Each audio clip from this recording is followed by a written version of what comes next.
The modern workplace can still be a difficult place to navigate, even with all of our technology and all of our newfangled tools. It's a great opportunity to grow and expand, but it also creates new difficult problems to have.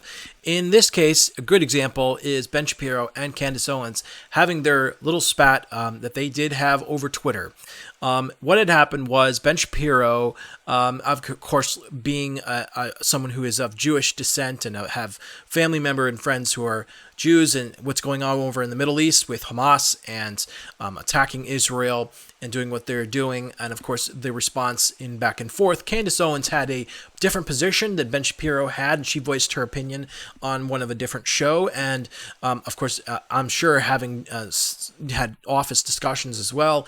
And Ben, obviously not appreciating some of those thoughts. And so at a party, Ben was asked a question, and while he was giving an address with a question, the video has low audio, so I'm not going to play it here, but essentially Ben was asked this question, and, what are your thoughts on what happened with Candace Owens' comments? And of course, he said they were despicable, and he really did not appreciate them whatsoever. He does believe that they were very, very bad comments, bad thoughts.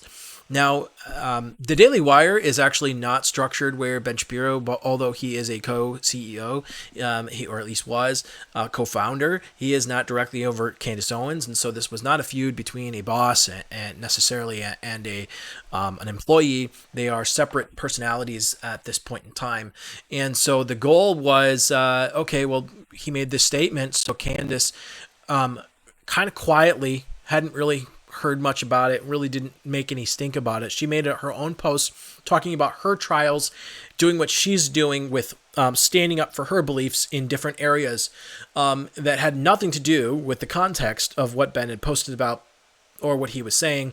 And she mentions this tweet: "Blessed are the peacemakers, for they should be called the children of God." It continues there.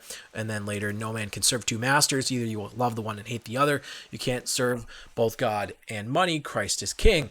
And Ben Shapiro took that, unfortunately, as I'm sure many of you have happened this before, when you're having a little bit of a relational dispute, sometimes people post about that online, and you might read into posts that the other person says, kind of like, are they talking about me? And Ben Shapiro, being where he's at, being the fact that he's got a lot going on, very stressed with what's happening over there and the rise in anti-Semitism, read into this tweet, assuming it was about him and the Daily Wire, making a potshot comment without mentioning them. And so Ben replied, "Candace, if you really feel like taking the money from the Daily Wire somehow comes between you and God, by all means quit." Of course, that was not her point. But she replied, "You're utterly out of line for suggesting I cannot quote the Bible of Scripture. The Bible is not about you." Now, I do believe that in this circumstance, this is two employees who are having a disagreement.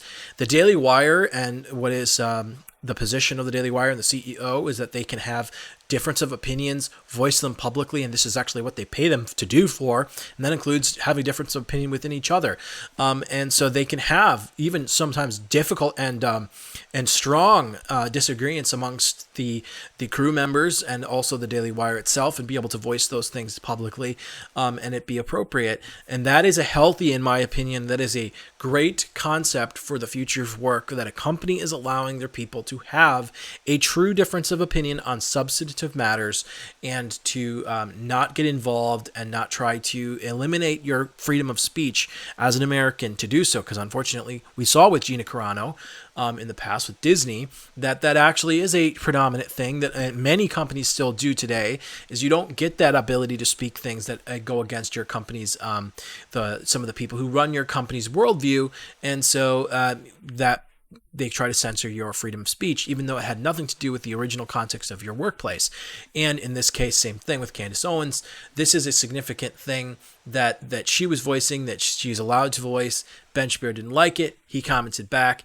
Now, obviously, it would have been better for either party, when they had a problem with each other, to have discussed this personally first before trying to throw each other under the bus on social media. Now, Candace did reply with this one with a little snarky of a comment, but nothing compared to what Candace Owens is capable of.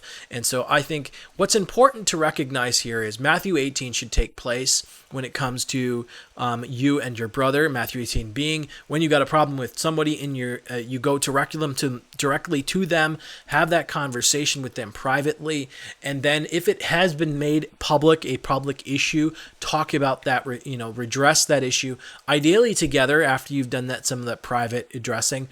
This was made publicly, and although even though the original comment that Ben Shapiro had was a private thing, now that he had stepped it up to this comment here, it made it one step further into the public. So it should have been handled privately and then talked about publicly as a redressed issue together. Ideally, that's the way it should work. But what's really great to see is that a company was willing to allow their people to have this discussion. And even though it was done imperfectly, even though it was certainly done probably with some spite on each end, there was an opportunity for them to have this discussion about weighty matters, and it's not just of petty things. And so that's one of those things that as a company you have to decide for yourself. To what extent are you going to curtail your people from what they are allowed to do? And to some degree, you want them to have a core worldview that shares that, and that's appropriate for you to evaluate that, whether or not you're on the same page with your worldview and what you believe to be true. But on the other hand, you need to give each other some freedom. And so this was an important opportunity to discuss this. I am glad that you took the opportunity with me. Consider this for yourself as you're working in your own company. Come to your own opinions. Have a great day.